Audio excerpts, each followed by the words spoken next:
Hello, and welcome to the Empowerography Podcast. This is a platform created for women's voices to be heard and a place to share their stories, journeys, and successes with the world for the purpose of helping other women who might be on similar journeys. We are empowering women one episode at a time. I'm your host, Brad Walsh, so kick back, grab one of your favorite beverages, and enjoy the stories.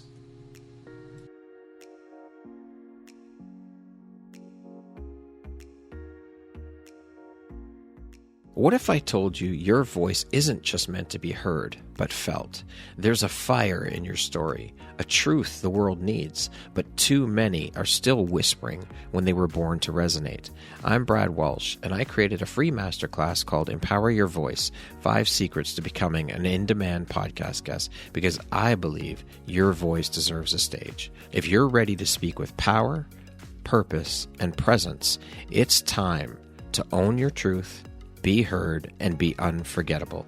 Click the link in the show notes to sign up now. Hello there, Brad Walsh here, your host of the Empowerography Podcast, a platform that was created to help elevate and amplify the voices of women through sharing their stories. Today, my guest is Jennifer Fiedler. She is a confidence coach for women with a Hollywood confidence formula. You also come from the world of working in Hollywood film. So, Jennifer, how are you today? I'm great. I'm so happy to be here, Brad. Thank you so much. I am so honored and excited to have you here and finally have the opportunity to sit down and interview you and have you on the show to share all about the beautiful light you put out into the world through the work you're doing, a bit about your story, your journey. You and I always have amazing conversations, so I'm really looking forward to this. So with that being said, let us jump right in. So it would seem that you've almost lived two seemingly polar lives, the glitz and glam and grit of, the glitz and glam of Hollywood, and then the grit of soul work. So what was the moment that cracked your soul and your world wide open and pulled you into the work of confidence coaching? Yeah, I loved my job. I thought I loved my job. High stress, high paying, high profile job. Results are mandatory, not optional, and very addictive, excitement and whatever. And I just finished shooting a TV series for Fox, and I was chilling out on my back porch, enjoying a sunny Southern California sunset. And I had this insane mental dialogue that this tiny little voice that I'd never heard before said, I don't give a fuck if I never make another movie. Literally. That sounds like you. And the big loud voice said, what? Shut up. And the tiny little voice said, yeah, no, I'm done. And the big loud voice was, what are you talking about? You love this. You blah, blah, blah, blah, blah, blah, blah, blah, blah, blah, blah. And it was insane. And it just went on and on. But the point being, at the time, I'd never heard that tiny little voice, and I didn't even know what it was. And it took me a while to figure out that was in Jen speak, the soft whispering voice of my heart, as opposed to the big loud voice in my head. And I sat with that for a while. I realized that my outer world of like swag bags and success was very unaligned with my inner world that was a big hot mess. And I decided like then and there, I was like, game over, I'm done. And I bounced. And I started listening for that little voice. And I wanted to understand that better. And that voice of our heart can only ever speak truth. The big loud voice in our head is a supreme bullshit artist, right? But it's so loud, it drowns out that little voice. And we're not taught to listen to that little, but the takeaway is the little voice speaks truth. And just because the big one is the loudest voice in the room doesn't mean you have to listen to it. Yeah. So you made that decision right then and there on your back, in your backyard while you're watching that sunset. This is it. I'm done. And so how long after that moment for you did you actually leave your job? The next day. Holy shit. We all freelance in the film business. Yeah. I just wrapped this TV show. Yep. I didn't have another job booked. But I'm sure you could have got work fairly easily. Oh, absolutely. But yeah, no, I was done. Wow. And the thing about the tiny soft voice is that you have to be still and silent to hear it. And stillness and silence is a huge ask for us. Yeah. And I just sat out there, and all I could see was like the sky, blue sky, green hedge, and everything started coming down. And I could hear birds, and I saw a coyote, and I learned how to be instead of do. And it wasn't all about getting my next job or cleaning the house or cooking dinner for a dinner party or producers for lunch. All of that shit just dropped away, and I experienced tranquility and calm conceivably for the first time in my life. It was weird. Yeah. Nowhere to go, nothing to do, be no set to rush off to. Yeah. It was a vacuum that at first was disturbing, but then became very comfortable. Yeah. When you're so used to go, especially working in Hollywood and in the studios and film sets and all, it's always I know there's a lot of hurry up and wait for certain things too, depending on your job. But I mean, that the busyness of that, and then to all of a sudden just come to a screeching halt. Totally. And wow, that must have blown your fucking mind. It totally did. And it totally did. That's the way our heads crack open, is when that happens, and we just can't bring ourselves to power down that eye shit to speaking. And that's the only way that some people call them breakthroughs. I'm not into that, but that's What would you call it? epiphanies, insight, revelatory, self-revelations, things like that. Yeah. The way that happens. And it affords us the opportunity to look inside ourselves, and that there's the shit out of us, because we're afraid that if we look inside of us, we'll see all the shit the big loud voice is spewing. And it makes us fearful of being still and silent. Not only is it counterintuitive, highly counterintuitive, but it frightens us. That's because we've all been taught that our mind is the arbiter of truth. Yeah. And it isn't. And so we just blindly listen to that voice and all the sick shit it spews endlessly without pausing to draw breath. And that's why we're so afraid to look inside of us, because we believe the voice and we just know we'll find all that nastiness in there. And it couldn't be further from the truth of what is really inside us, right? Yeah, I love that. I love that, Jen. So in what ways has your work in film and Hollywood helped to shape who you are as a woman today, and the work you do in helping the women that you do through your work? I learned my industry is completely male dominated, and at times obviously toxic, and at times amoral. But I learned so much working with and observing men. I acquired some extraordinarily powerful tools doing that.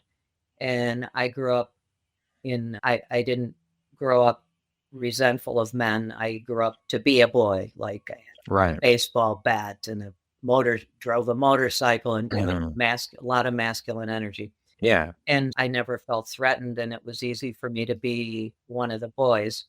An example of what I'm talking about is when you're being dressed down, plenty of lunchtime meetings in the trailer of some tiny little baby producer, Jew boy from hell who's being run from above and taking that out on me. A man will stand and listen, and when that person screaming has stopped, the man says, "I'm sorry, that'll never happen again."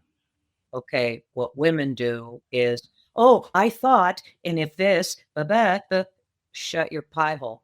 Seriously, you're bringing emotion somewhere it doesn't belong, and everyone can smell defensiveness from miles away, and there's no need to defend your position. All you have to do is take it like a man. When that spew fest has ended, say, "I'm terribly sorry. That will never happen again," and then make damn sure it doesn't. So it's things like that that are powerful, that the way men function and operate professionally, that women, dude, man, they have no clue. A lot of emotion, and it's a lot of what do you mean by that? Or what does that say about me? Or this need to defend your position.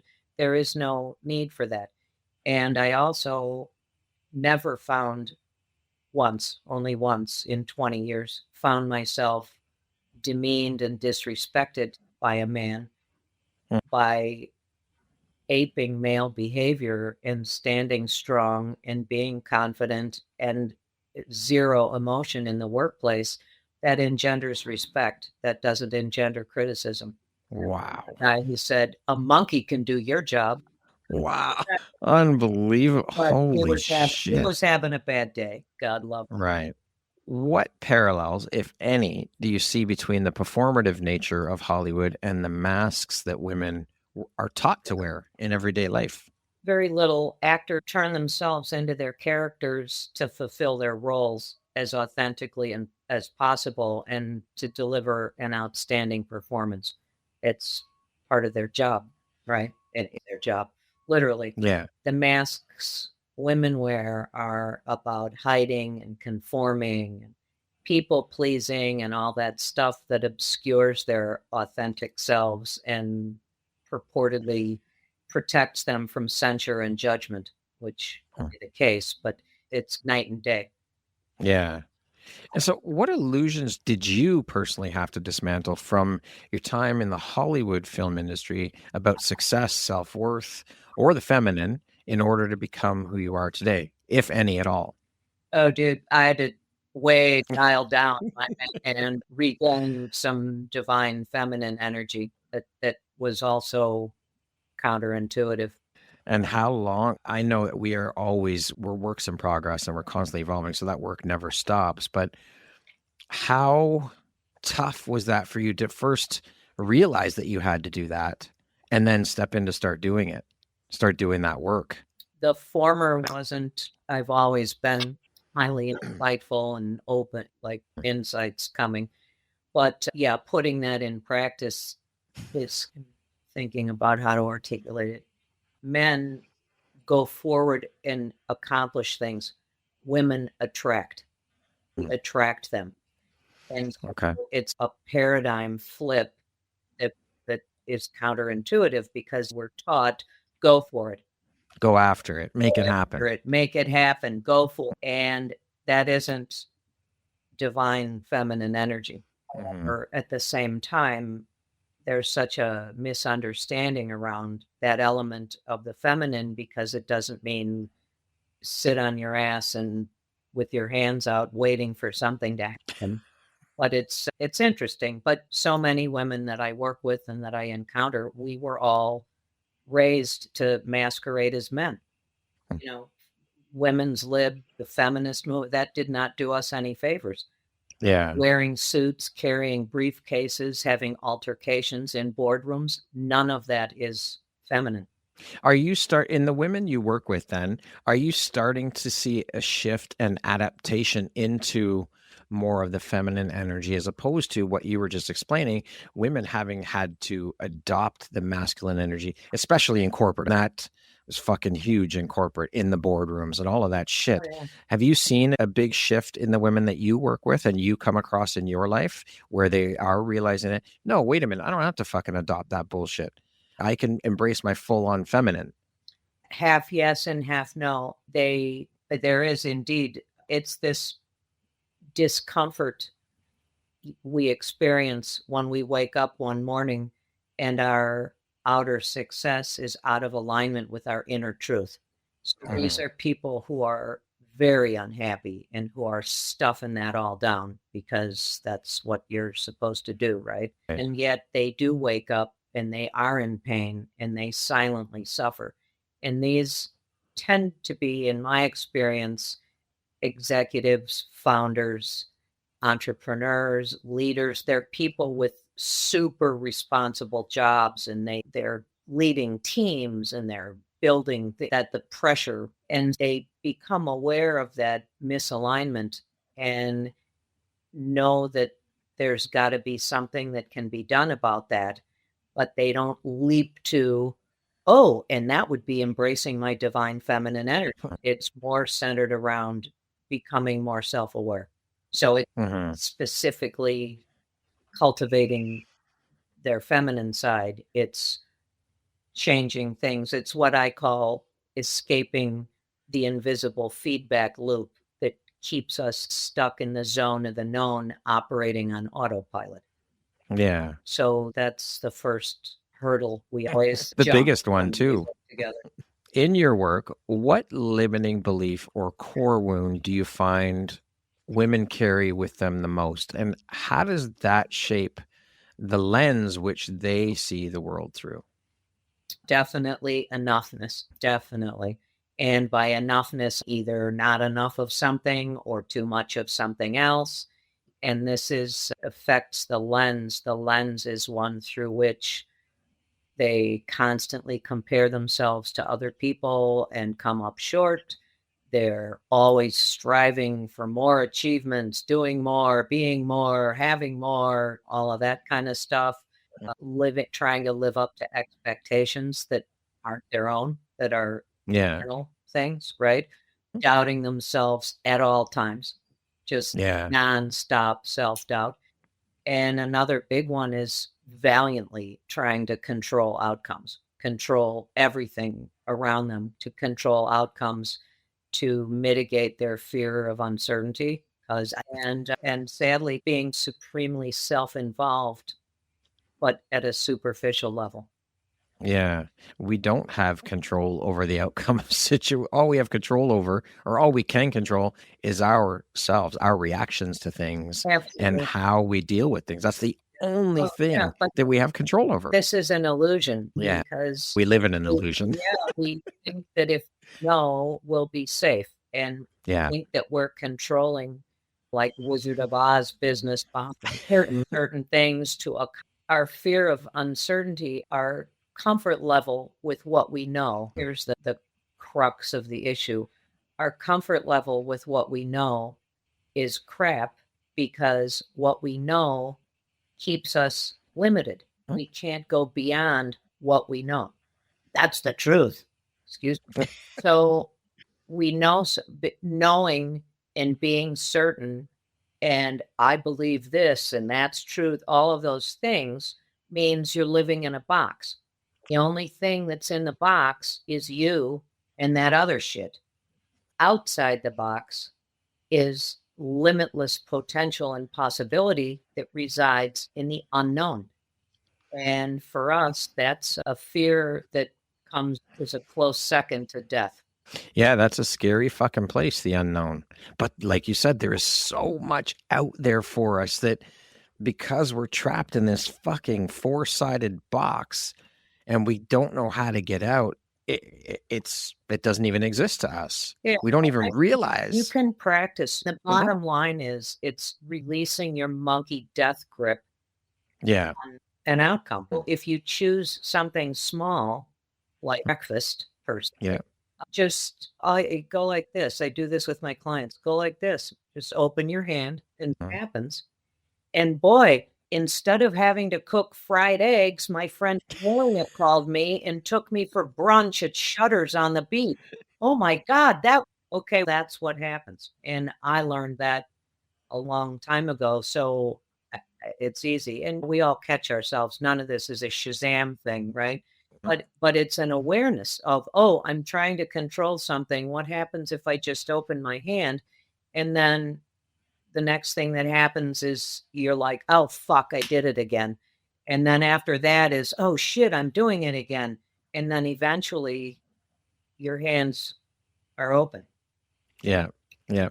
It's part of that is having the self-awareness to catch yourself doing it. That's probably the biggest piece, is having the self-awareness to say, ah, fuck, I'm doing it again. Ah, shit, here we go again. Yep. But if you can catch yourself, then like you said, you can get to that point where your hands are always open. It's come on in. I'm ready to receive whatever the fuck's out there for me. Absolutely. Absolutely. And it's a hard sell because I believe what I believe and I know what Yes. and I live in the known and you're full of shit and it only has to happen once. And it's why I think my skills transcend traditional coaching because these things have happened to me all my life. And whether Right. they're circumstances or whether they're people are put in front of us either to teach us or guide us to someone else. And that's happened to me so I know that as truth, the way I know my name is Jennifer. I Yeah. also know about the incredible things that happen when we allow the unknown to happen, because that's happened to me time Yeah. and time again. So it's easy for me to go, yeah, whatever, man, something will happen. So it's got to work out. It's funny because again, it ties into that conditioning as we've been taught growing up. So I don't believe it if I can't see it. It can't be true if I can't see it. Yeah, It's about trusting. absolutely. But it's also a matter of it's a balance, right? So the and unknown is the same and unlimited. The unknown is that place where in terms of quantum physics, it's the field of all possibility. Yep. But it's part of it is balancing a lack of fear of the unknown, but also being aware of all the things you don't know you already know. So it's this weird conundrum between the unknown and the known. So the unknown we reject out of hand, and the shit we already do know, we refuse to admit that we know. Yep. And this is problematic to say the least. So I'll give you an example of this. I left India and I had been in Korea, and then I was in India, and then I came back to the States for a while, and I had this experience out in the desert, like Poland kept drilling into my head, and I was like, Poland, what? And I've been all over Western Europe, and I speak Western European languages, and like, Poland, what? And so I dialed into that and I started researching Poland, and it was like, wow, that's the place to go. So I bought a one-way ticket to Warsaw. I've never been to Poland. I didn't know anyone there. Didn't have a job lined up. I had no housing lined up, and I don't speak Polish. It was such a rush when I hit the return key in that one-way ticket to Warsaw. Yeah. And telling my friends or my family, they were like, oh my God, what have you done? Are you nuts? How could you pick? That's such a risk. Or my friends would be like, wow, dude, you're so brave. And it's none of that, because, and this is in terms of the unknown, which is Warsaw represents, and all the Yeah. things you already know. Excuse me. I didn't have No. a job lined up. I freelance in Hollywood. I know how to get a fucking job. I had Yeah. housing lined up, but when we shoot a movie, we're on location and we have to house cast and crew. So you find a place, you throw money at it, and there's where we all stay. I know Yeah. I don't speak Polish, but everywhere we go, and I've shot movies in a lot of countries, we learn, please, thank you, good morning, goodbye, and fuck off, or whatever. And the basics. Yes, the 5 important words. Yes. Having done that, I know how to do that. Never having been there is another. Every location, I've never been there. And we need to assimilate that environment and dial it in on the fly and figure it out. So this is just another instance of that. And as for not knowing anyone there, it's also the same. I'm dropped into, I don't know, Kuala Lumpur or something. I don't know anyone there. And we have people there and connect with them and work with them and engage with them. And so I already know how to do all of that. Yeah. So it wasn't a risk. All the things we don't know, we already know, are all the things that mitigate risk and eradicate fear of the unknown. And I've Wild. been living and working there for 5 years, man. Wow. But we forget that we know those things. We forget that we already have that knowledge, that we already know. Like you said, it's basically you're on a film set, really. All the things that you learned through your career, you applied them when you went to Warsaw. That's it. We all have that, Brad. All of us. Yeah. It doesn't, you don't have to have worked in Hollywood to be able to do that. Absolutely. Absolutely. It's this steadfast refusal to take full ownership of our accomplishments. Yes, And the things for sure. we know how to do. Yep. We don't celebrate our knowledge, our wins, any of that. No, don't be talking about that stuff. That's just not. And there are a number of things. And then also we have a valuation system, a sliding scale of, have you given birth to a child? That's an accomplishment. Oh, Fuck yeah, it is. no, for real. That's Yeah. accomplishment. Own that. Yep. So there's also this sliding scale of valuation of, oh no, this is an accomplishment. I got this degree and I did. And to me, that's nothing because anybody No, can read books and take tests. So it's a piece of fucking paper. absolutely. And you brought up something before my diatribe that's very germane, which is an issue of trust. Who and what do you trust?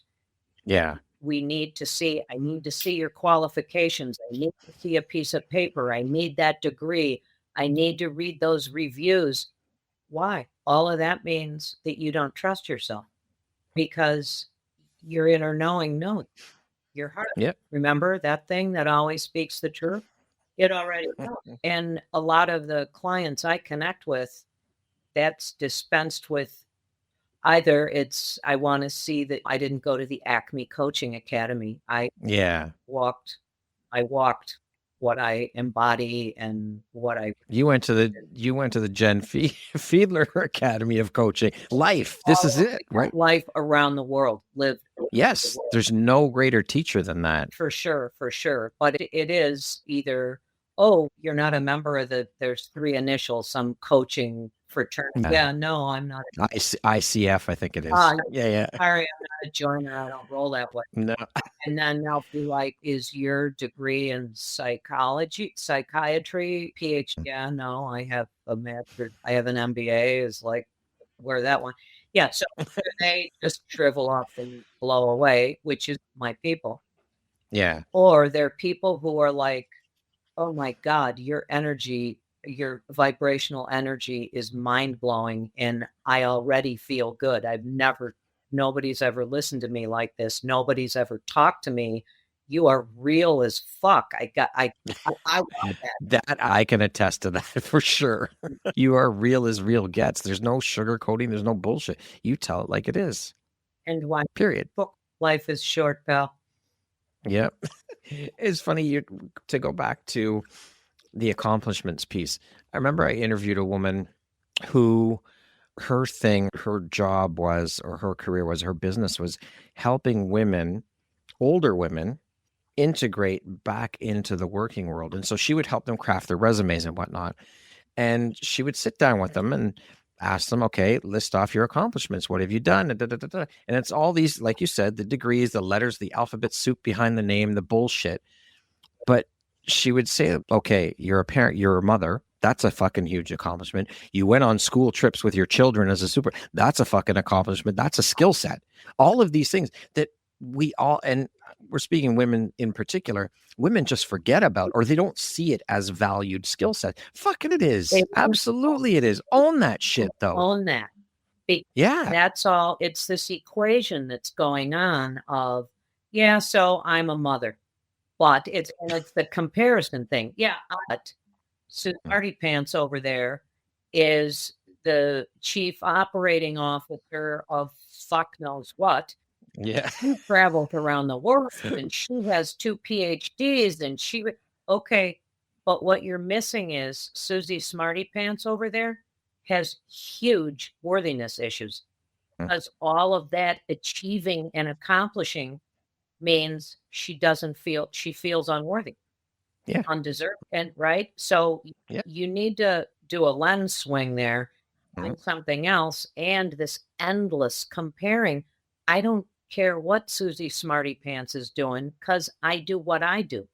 Yeah, she can do her thing, and I can do my. There's room for all, right? Absolutely, right. And guess what? Nobody else is you. Nobody on the planet is you. That's one of your fucking greatest gifts you could ever possess and have. Yep. Your unique brilliance. And yes. And it's just, external inaccurate valuation of I'm just, and that's another big thing. I'm just. Yeah. I'm just this. I'm just that. Okay. Our words affect our thoughts and our thoughts affect our reality and our outcomes. And you can try, come on, man, none of this stuff is Shazam, right? No. You train yourself to do this. Yes. Stop that saying, oh, it's just me. What are you really saying? I know you're super busy and I feel like shit because I dared to pick up the phone and call you. Really? And so we can train ourselves to stop doing that. Or Absolutely. the whole, it's a friendly reminder. We don't need to qualify it with an adjective. It's a reminder you have a payment due. Thank you so much. Right? Yeah, you're right. 100%. Another But again, worthiness statement. It's a Mhm. friendly reminder, or it's a Yeah. gentle visit.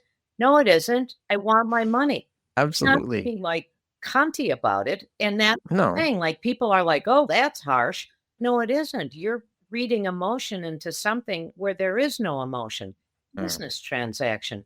It's an Yeah. exchange of value, energy I've given you, and financial energy you're giving me. That's an exchange. That isn't an emotional cauldron of ick where we have to qualify things with to feel bad about reminding, you know what I mean? And that men don't do that. Men don't do that.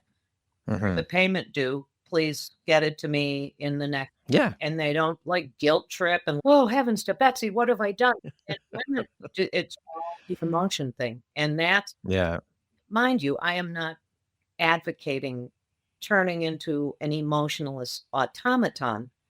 Mm. I'm advocating to develop discernment, the ability to understand when that's appropriate and necessary and when it is not.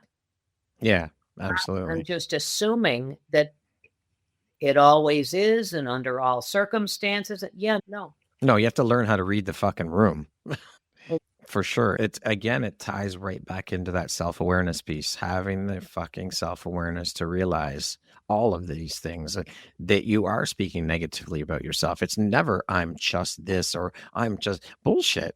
Fucking own your magnificence. You are magnificent. You are a gift in and to this world. So own that shit. It's not easy. It's not easy to step into that, for sure. It takes work to learn how to do it. Yeah, absolutely. It takes work to learn how to do it, but before learning how to do it, it takes somebody helping you understand that you've bought into something that is not yours. Yeah. Or that was a priest, or that was Mm. a parent, or Yeah. that's somebody else's shit. Yeah. It's not yours. Rules, bullshit rules. You're Uh-huh. just blindly. That's why I get a lot of mileage out of this invisible feedback loop, Mhm. because it's invisible to us and we don't question, we just do. And yeah, people need help being made aware of that. Absolutely. 100%.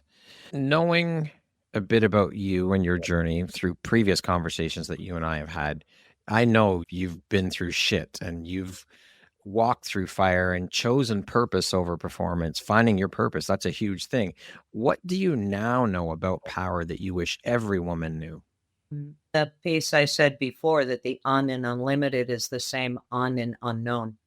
And to find the balance between that and all these things we don't know, we already know, because we already have power. It resides within us. It's just Mhm. another thing we push away because somebody told us to do that. Yeah. And somebody being society and social culture and Yes. all the rest of it, but the operative phrase being someone told us to do that. Mm. Choose that. And choice is power. The Absolutely. choice. We're choosing to Yep. breathe. We're choosing to have this conversation that's beautiful and expansive and dynamic and engaging and compelling for people to listen to. That's it. Mm. And Yep. everything is a choice. Absolutely agree with you. We always have a choice. Always. There's always a choice. Yeah, we just don't want to make it. Yeah. Yeah. Some of them are very difficult. So, what would you say then was one of the most uncomfortable truths that you had to own about yourself in order to step into your power and now do the work you do with women? Well, I already told you that a lifetime spent masquerading as a man and having no idea how to be a woman. Great woman masquerading as a man. Yeah, just that was very yeah, and as women, there's a lot of women like me, and we tend to, in our relationships, whether they're our partners or our husbands, they're invariably beta males. Mm. As an alpha male and an alpha pseudo male doesn't work. There's more work. And so that's those are lessons hard won. But yeah, I know that there's a lot of us who I'm not certainly not the only, as I say, straight woman masquerading as a man for the Yeah, last 40 years walking the planet. And dude, we don't know how to do that. And this is interesting when I talk to women about that. So, what does being feminine mean? It's all the like emotional, manipulative, playing games and passive aggressive shit. And that is their interpretation of feminine, my friend, is that's a big hot mess right there. for sure. And I would never be like that. I'm very honest. I'm very truthful. I don't play games. I go, and I'll be like, whoa, wait, whoa. So did you just say to me, I just need to rewind for a minute. So both you and I are very masculine, right? On that, right? And I told you that I had a hard time learning how to be a woman, to be embrace my femininity, right? Mm. And you said you were too, right? But then you just said that you don't want to do that because embracing your femininity means weaponizing emotions, being manipulative, and playing games with people. Is that what you just really meant to say?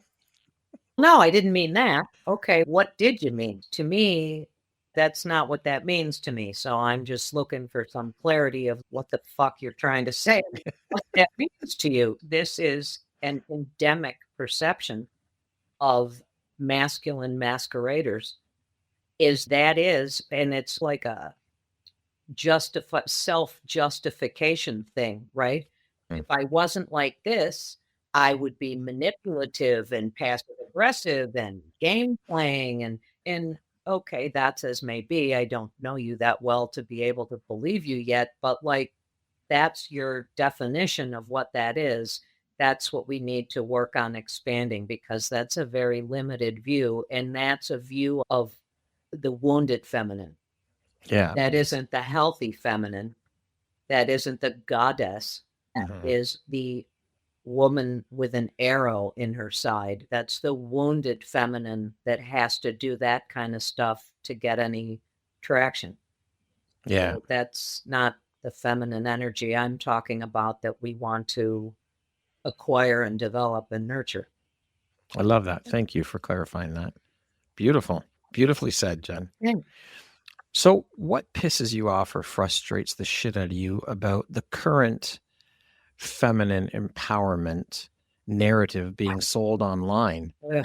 And how can we work towards shifting that narrative, in your opinion? Oh my God, where to start? I knew you'd love this question. The first thing is the implication that we are not already empowered. I'm totally empowered. Fuck off. And the duality it engenders in this endless gender war, right? Facilitates that duality in a gender war that there's no reason for, right? And it also I talk to so many women who are all like, oh, and it's male dominated and men this and men that. And a big part of life is accepting, which is not the same thing as not questioning. That's Mhm. accepting a status quo that is not going to change in our lifetime. And Okay. understand that upsets you, but that doesn't upset me because I've worked within that Mhm. and had a great time and have never been disrespected or harmed or raped or like whatever, physically, Yeah. mentally, or emotional harmed.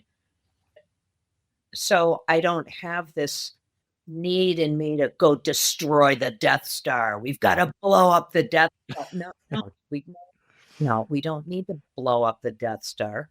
We need to learn how to take ownership of our power instead of pushing all that away and focusing on this. How about you refocus the beam power down the eye shit, take a trip inside and see the power that's in there. The universe is inside of you. So empowering, how the unmitigated arrogance to assume that you can empower the universe. Are you kidding me?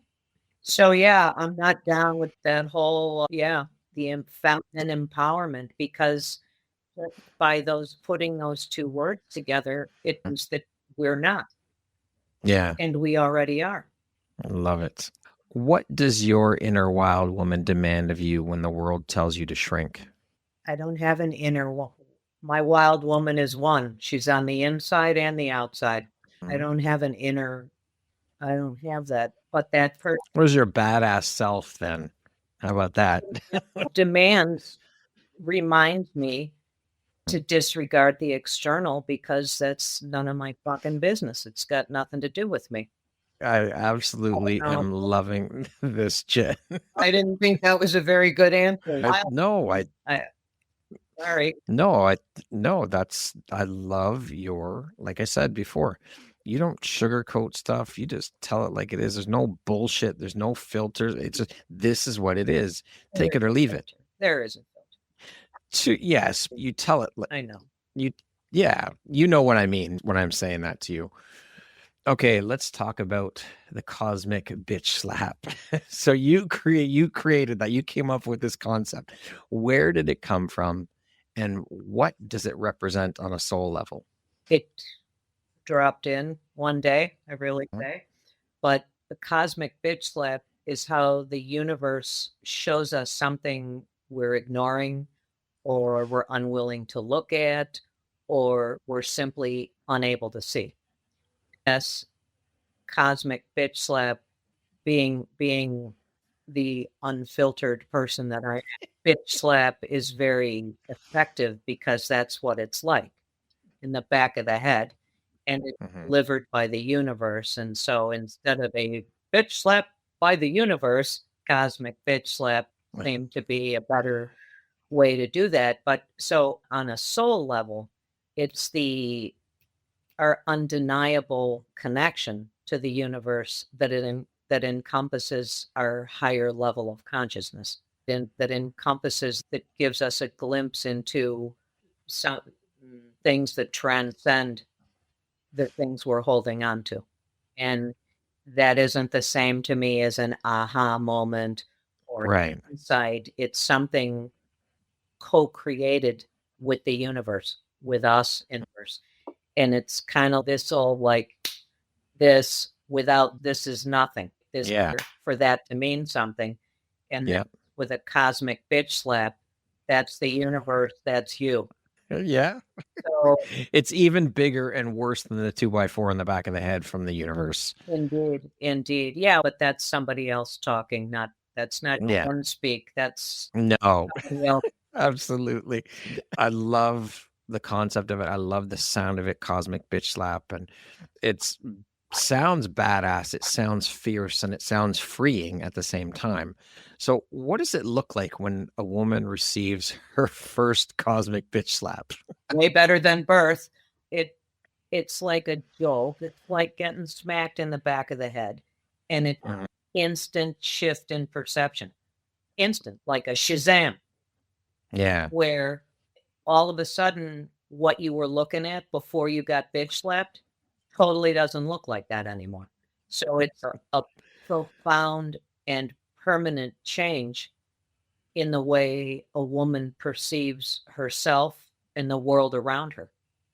And we all know, once you've seen it, you can't unsee it. That's right. You cannot unring that bell. Which quite, the bell rang, the ship pulled out from the dock. But it is this, it's like your opening question of that dialogue of tiny little voice. I'm telling you, brother, I loved my job. Yeah, I know you did. All of that. And to hear something in my head say, I don't give a flying fuck if I never make another movie again. That was a bitch slap. Yeah. Wait, what? Who said that? What is that? Where did that come from? Where did that come from? Exactly. So it feels a lot like that. Yeah. Okay. So then I would love to know if every single woman on the planet got bitch slapped by the cosmos tomorrow. What do you think, in your opinion, what would the world look like the next day? A lot of people walking around. I think that it would be a beautiful, joyful place filled with people enhancing the lives of everyone they come across, they encounter, because they have the absolute knowledge that they are loved and they are loved. That's fucking powerful. Beyond measure. We are That's everything. You are love. You are loved, but you are love. Yes, absolutely. We all are. Yep. And once you wrap your head around that, whether it's a result of a cosmic bitch slap or not, what in the world would frighten you? What do you have to worry about? What do you have to be scared of? Why do you have to pretend you're somebody you're not? All Yeah. shit just evaporates. Mhm. That's what we all are, the oneness of consciousness. We're all, Yep. and that's what we are. Yeah, absolutely. I think we all need a bitch slap. Yeah, for sure. Cosmic bitch slap. Absolutely. What I'm The world would be a completely different It place. would totally be, Brad. Look at all organized religions, the three major ones, right? Yeah. Christianity, Judaism, and Islam. And not secondary, but not the major ones like Zoroastrianism and Christian Science and other religions. Yeah. God is love. And in whatever their language was, I don't mean like what those institutions are spewing now. Yeah. Thousands of years ago, as they were conceived, God is love.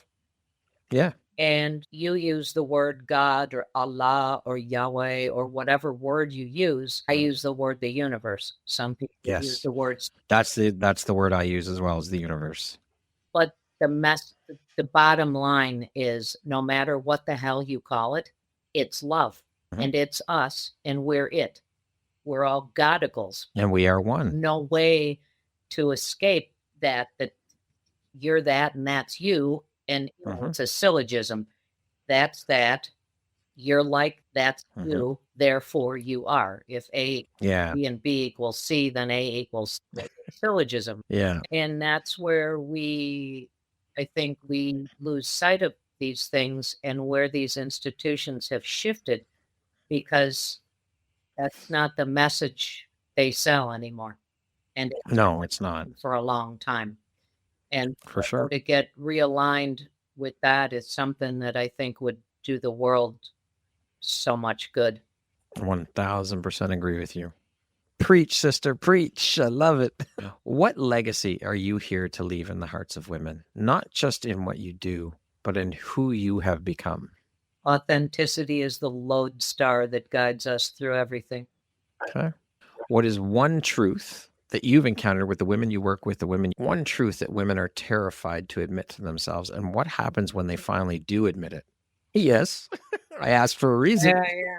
All right. The truth, they won't admit that they're enough just as they are. Because if they cop to that, then all the useless shit they've spent their lives doing is meaningless. And that's a big boo-hoo. That's a big fucking thing to wrap your head around. Someone they're not. And the takeaway from that isn't, oh my God, what have you done, you idiot? That's not the takeaway. No. The takeaway is, look at all the time you've spent doing things unnecessary. And now, thank the sweet baby Jesus, you get that, because moving forward, you can focus on doing other things, secure in this knowledge that you're enough as you are. And so that's a big act, because if you're enough as you are, it's been one big exercise in futility. And that's hard for people. But I got that degree, and but I this, but that. Yeah, I get it. Yeah, I know all that stuff you did, but you were already enough. So how big is your school loan? So once they do know that they're enough as they are, they just effortlessly expand into their innate power. What a thing of beauty. That is a vision of beauty, to see that in people. It's a cool transformation. Fucking, what do you think your unique skill set or superpower is, Jen, that's helped you become successful? Oh, for sure, my curiosity and probably my ability to see inside people without judgment, listen and Yeah. observe. And yeah, Speaking of success, how do you define that word? What does success mean to you? unmitigated joie de vivre. For our non-French speakers tuning in, mitigated joy at being alive. Love it. Now, I know we talked about empowerment already, but even just talking about self-empowerment, what does that word empowerment mean to you? How do you define it? Embracing worthiness, our Love that. self-worth, embracing our self-worth. Love it. Okay, we're going to jump into a little rapid fire section. So the answer is just 1, 2, 3, 4-word answer type thing. Just a real quick section, just to break up the conversation a little bit. How would you describe yourself in one word? Confident. What is your favorite self-care practice? My morning daily practice of walk, yoga, Pilates, flow, and meditation. If you could teach the world one thing, what would it be? Calm down, be still and silent, and look inside yourself without fearing what you'll find there. Unburden yourself. What is one thing you want but cannot buy with money? Human compassion. If you could be remembered for one thing, what would it be? Boy, fearlessly being real as fuck. Yeah, that about sums it up. What is one thing you love about yourself that is not related to your physical appearance? My curiosity. And what is one word that defines the woman you're becoming? Visible. Love it. That concludes our rapid fire section. Now back to our regularly scheduled program. Wait, I needed time out. I love these questions. I've participated in podcasts where there's lists of questions and they suck. This is so fun and they're such good questions, and I'm really appreciative of that. This powerful podcaster, you. Thank you so much, Jen. That means the world to me. I pride myself on doing this, and because I want my guests to walk away feeling like they were heard, and that it wasn't just canned questions like, where are you from? What do you do? I don't want that. I want to have my guests walk away from the experience saying, holy shit, I thought about stuff that I haven't thought about in forever, or I've never thought about, or wow, I gave myself, or there was a different perspective brought into this conversation. And this was a fucking powerful conversation. That's exactly the feeling I'm going for. I don't want it to be this one-off question and answer. I want it to be a conversation, and an engaging conversation. It certainly is dynamic and engaging and thought-provoking and a lot of fun. Thank you. You and I always have fun when we talk. So regardless of whether we're on a podcast or we're just catching up and shooting the shit, it's always an engaging conversation and always fun. But thank you for that. I receive that. That's very kind of you to say. So I have a bonus question for you that I didn't send you. If you could take one feeling or one belief and bottle it up and give it to people, what would it be? Only one. Only. Your unique brilliance makes you enough and makes you safe at all times. Love it. If you could have any 3 people in the world, alive or dead, sitting at your dinner table with you, who would they be and why? Wolfgang Amadeus Mozart, Brian Cox, and Stanley Tucci.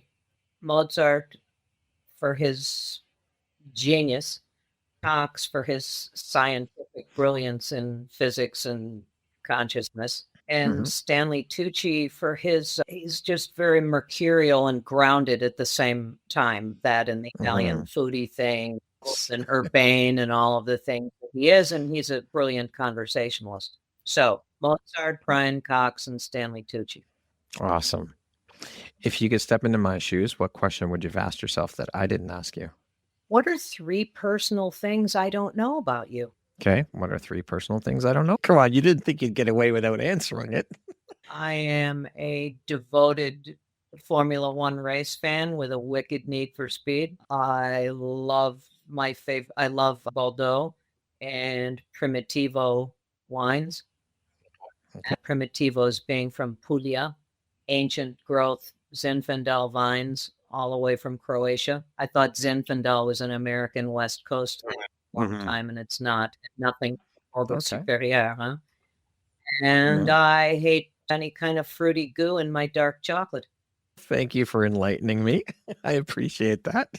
3 new things I know about you. Although I did know about the F1 racing or Formula One racing because you had told me about it in a previous message. But 75th anniversary this year, F1, baby, 75 years. wow, amazing. If you had the opportunity to sit down and have a 1-hour conversation with one woman, any woman in the world, who would it be and why?